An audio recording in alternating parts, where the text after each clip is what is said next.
कालू जी, मैं तो थक गई हूँ भोजन ढूंढ ढूंढ कर। आज तो मुझे सुबह से कुछ भी नहीं मिला है खाने को।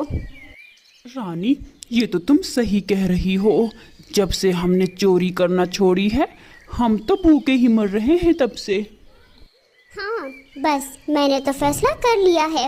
हम दोबारा चोरी शुरू करते हैं, और वो भी कुछ अच्छे तरीके से कि हम पकड़े ना जाएं। हाँ हाँ रानी, सही कह रही हो। अब तो हमें ये काम शुरू कर देना चाहिए। अब तो वैसे भी पक्षी हमें अच्छे पक्षी समझते हैं, क्योंकि वो तो समझते हैं हमने तो चोरी करना छोड़ दी है।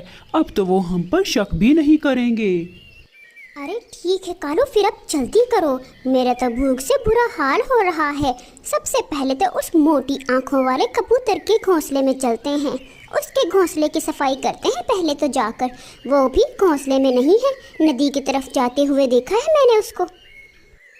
हाँ ठीक है, तुम ऐसा करो, जाके कबूतर को बातों में लगाओ और मैं जाके उसके घोंसले की सफाई करता हूँ। और हाँ, जैसे ही मैं चोरी करके वापस आ जाऊँगा तो मैं भी नदी की तरफ चला जाऊँगा। और फिर ऐसे गोरी कबूतर को बातों में लगाने के लिए नदी की तरफ चली जाती है, और कालू कौवा कबूतर के घोंसले की तरफ चोरी करने के लिए चला जाता है। अरे कबूतर भैया, मैं कब से देख रही हूँ, नदी के पास ही बैठे हुए हो। भोजन खा लिया है क्या आज? अरे नहीं नहीं रानी बहन, घोंसले में रख कर आया हूँ मैं अपने लिए भोजन। आज मुझे सुबह सुबह ही मकई का भुट्टा मिल गया था।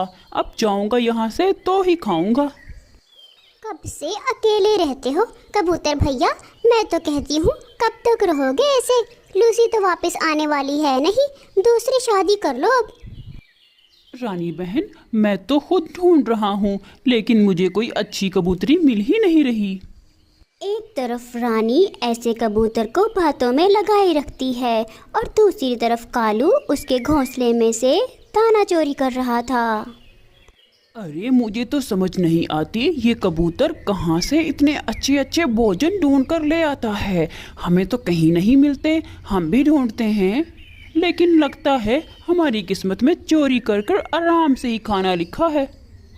और फिर कालू कौवा वो मकई का पूरा भुट्टा वहाँ से उठाता है और अपने घोंसले की तरफ चला जाता है। अरे कबूतर भैया, आप परेशान क्यों होते हो? ये काम अपनी बहन गोरी पर छोड़ दें। देखना मैं कितनी जल्दी आपके लिए कोई अच्छी और सुंदर सी कबूतरी ढूंढूंगी।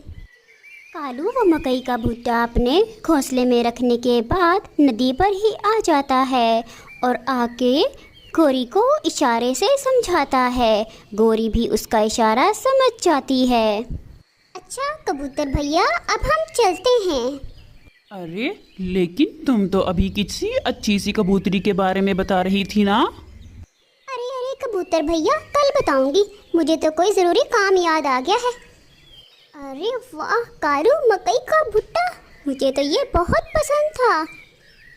अरे रानी, अब जल्दी करो, इससे पहले कि कबूतर ढूंढे और हमारे घोंसले की तरफ आए, हम उसका भोजन खाकर ख़त्म कर देते हैं। अरे मेरे मकई का भुट्टा, मेरे मकई का भुट्टा कहाँ चला गया? इतनी मेहनत से उठाकर लेकर आया था, इतने दिनों बाद मुझे मकई का भुट्टा मिला था। सोचा था नदी से वापस आकर खाऊंगा, लेकिन कोई जालिम उसको उठाकर ही ले गया। अब तो लगता है मुझे भूखे ही सोना पड़ेगा। कबूतर के साथ तो अच्छा हुआ आज, उसे तो सरप्राइज मिला होगा ना। बड़ा बन रहा था मेरे लिए कबूतरी ढूंढ दो, मैं बस यही काम करूं क्या? अच्छा, तो कल किस पक्षी की बारी है? कल किसका हम भोजन चुराएंगे? ऐसे ही बातें करते हैं और फिर सो जाते हैं। अगली सुबह वो चिड़िया के घर के बाहर बैठ जाते हैं। कालू, तुम जानते हो ना मुझे ये छोटी चिड़िया बिल्कुल भी पसंद नहीं है। इसके घोंसले की तो मुकम्मल सफाई करके आना तुम। अब मैं यहाँ से ध्यान रखती हूँ उस छोटी चिड़िया का। गोरी, तुम यहाँ से ध्यान रखने के बजाय इसके पीछे पीछे जाओ, और जैसे ही ये घर वापस लौटे तुम इससे पहले घर आ जाना, ताकि मुझे खबरदार कर सको। चिड़िया भोजन खाने के लिए अपने घर से जाती है, और फिर रानी कव्वी छोटी चिड़िया के पीछे पीछे चल देती है। अरे रानी बहन, तुम यहाँ क्या कर रही हो? अरे मुझे आज कोई काम नहीं था, मैंने सोचा जाके छोटी चिड़िया से थोड़ी बातें ही कर लेती हूँ। रानी कव्वी चिड़िया को बातों में लगा कर रखती है और दूसरी तरफ कालू चिड़िया के घोंसले से बारी बारी सारा भोजन उठाकर ले जाता है। पहले वो उसकी गंदम की बालियाँ लेकर जाता है और फिर दोबारा उसके सारे फल भी उठाकर ले जाता है। अच्छा रानी बहन, अब मुझे जाना होगा, मैंने कुछ चावल ढूंढने हैं क्योंकि आज मैंने बुलबुल ने और तोते भैया ने मिलकर खिचड़ी पकानी है। अगर आपने भी खानी है तो हमारे घर आ जाना। मीनू चिड़िया वहाँ से चली जाती है। अरे चिड़िया, अब तुम कैसे बनाओगी खिचड़ी? अभी तो तुम्हें सरप्राइज मिलने वाला है, घर जाओगी तो पता चलेगा ना, कालू सारा तुम्हारा भोजन चोरी कर कर ले जा चुका होगा। अरे तुम सब पक्षी यहाँ क्यों बैठे हुए हो? क्या हुआ है? कबूतर आप क्यों रो रहे हो भैया? अरे ये रोए ना तो क्या करे मीनू, इसका भोजन किसी ने चोरी कर लिया है। इतनी मुश्किल से इसने भुट्टा ढूंढा था, इतना खुश हो रहा था, लेकिन किसी जालिम ने खाने से पहले ही चोरी कर लिया। बुलबुल के घर से भी ताज़ा फूल किसी ने चोरी कर लिए हैं। बुलबुल वो फूल खिचड़ी में डालने के लिए लेकर आई थी। मैं तो कहता हूँ चोर को ढूंढने की जरूरत ही नहीं है। मुझे तो पूरा यकीन है ये काम रानी कव्वी और कालू कव्वे का ही है। मैं उनको अब नहीं छोड़ूंगा। लेकिन कबूतर भैया, हम ऐसे किसी पर इल्जाम कैसे लगा सकते हैं? मैं तो कहती हूँ आप छोड़ो ये सारी बातें। आज शाम को मेरे घर पर हम सब ने खिचड़ी बनानी थी ना, मेरे घर में सारे फल मौजूद हैं और अब मैं चावल भी ले आई हूँ। अब आप मेरे घर चलो, हम मिलकर खिचड़ी बनाते हैं। अरे ये मैं क्या देख रही हूँ? ये क्या हो गया? मेरे घोंसले में तो कुछ भी नहीं है। मैंने तो सारे दाने इकट्ठे कर लिए थे, इतने सारे फल थे, सिर्फ चावल नहीं थे, बस मैं वही लेने गई थी। ये कैसे हो सकता है? हम सबका भोजन कैसे इकट्ठे चोरी हो सकता है? अब तो उस चोर को पकड़ना ही होगा। अब मैं खामोशी से नहीं बैठूंगा। तोते तुम चलो मेरे साथ। बस फिर क्या था, कबूतर तोते को भेज देता है आम लेने के लिए और खुद पहाड़ों की तरफ निकल जाता है। पहाड़ों में काले रंग के फूल लगे हुए थे, जिनका रस पीने से पक्षियों के पेट में दर्द हो जाता था। कबूतर वहाँ से वो काले रंग के फूल लेकर आता है और उस आम में डाल देता है। अरे कबूतर भैया, कुछ मुझे भी बताओ, इस आम के अंदर इन काले फूलों का रस क्यों डाल रहे हो?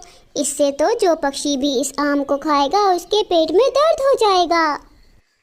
हाँ तोते, तुमने सही कहा। अब बस तुम देखते ही जाओ, मैं इसमें रस डालता हूँ। बल्कि तुम जाओ और कालू और गोरी को बुलाकर लेकर आओ। गोरी, मैं और कबूतर जा रहे हैं पहाड़ों की तरफ। अगर तुमने भी जाना है तो आ जाओ, वहाँ पर मीठे मीठे अमरूद लगे हुए हैं। अरे जाओ तोते, तुम खुद ही चले जाओ। तुम्हें खुद अमरूद खाने का शौक है, तो तुम्हें क्या लगता है कि सभी पक्षी सिर्फ अमरूद ही खाएंगे? हमें नहीं खाने कोई अमरूद, और मैंने तो नहीं देखा पहाड़ियों पर कोई अमरूद लगे हुए हैं। जाओ जाओ, खुद ही खा लो। फिर क्या था, कालू और रानी तो इसी बात के इंतज़ार में बैठे हुए थे कि कब कोई पक्षी अपना घोंसला छोड़कर जाएगा। जैसे ही वो सुनते हैं कि कबूतर और तोता पहाड़ियों की तरफ जा रहे हैं, तो वो फौरन कबूतर के घोंसले की तरफ चोरी करने जाते हैं और वहाँ जाकर उस आम को चोरी करके ले आते हैं। अरे ये पक्षी तो देखो कैसे हमारे लिए भोजन तलाश करके खुद ही रख के चले जाते हैं। पता भी है चोरी हो रही है, फिर भी पता नहीं क्यों ये लोग बाज नहीं आते। भला इतना बेवकूफ़ भी कोई हो सकता है? चोरी हो रही है फिर भी घोंसले में भोजन रखकर चले जाते हैं। रानी, मैंने तो जब से वो आम खाया है, पता नहीं मुझे तो क्या हो गया है। मुझे तो पेट में कुछ महसूस हो रहा है, जैसे दर्द हो रहा है। पता नहीं रानी, ये क्या हो रहा है? अरे कालू, क्या हो गया है? कैसी बातें कर रहे हो? क्या बोलना चाह रहे हो? कुछ बताओ। अरे कालू, सही कह रहे हो, मेरे भी पेट में दर्द शुरू हो चुका है। ये कैसा आम खाया है हमने? फिर तोता, कबूतर और चिड़िया वहाँ से गौरी और कालू कौवे के घर आते हैं। अरे कालू भैया, रानी कौवी, क्या हुआ है? तुम यहाँ पर क्यों बैठे हुए हो? कुछ नहीं, कुछ नहीं। हमें तो कुछ भी नहीं हुआ है। तुम क्यों पूछ रहे हो? हम तो वैसे ही बैठे हुए हैं यहाँ पर। अरे अरे कालू, बस मुझसे और नाटक नहीं हो रहा। अरे मेरे पेट में दर्द हो रहा है। अरे क्या करें हम? अच्छा, तो बताओ क्या खाया था तुमने? मैं तुम्हें इसका इलाज बता सकता हूँ, जानते हो ना। मुझे सच बताओ तो मैं तुम्हें कोई इलाज बता दूँ। वो कबूतर भैया, हमने आपके घोंसले से आम खा लिया था। हाँ, अब मज़ा आया ना? रानी कौवी, कालू कौवे, बहुत चालाक बनते हो ना। हमने जानबूझकर वहाँ पर आम रखा था। अब मज़ा आ रहा है ना? हमें माफ़ कर दो, हमें माफ़ कर दो। हमने बहुत बड़ी गलती कर दी। हमें माफ़ कर दो। हमें इलाज बता दो इसका, कबूतर भैया।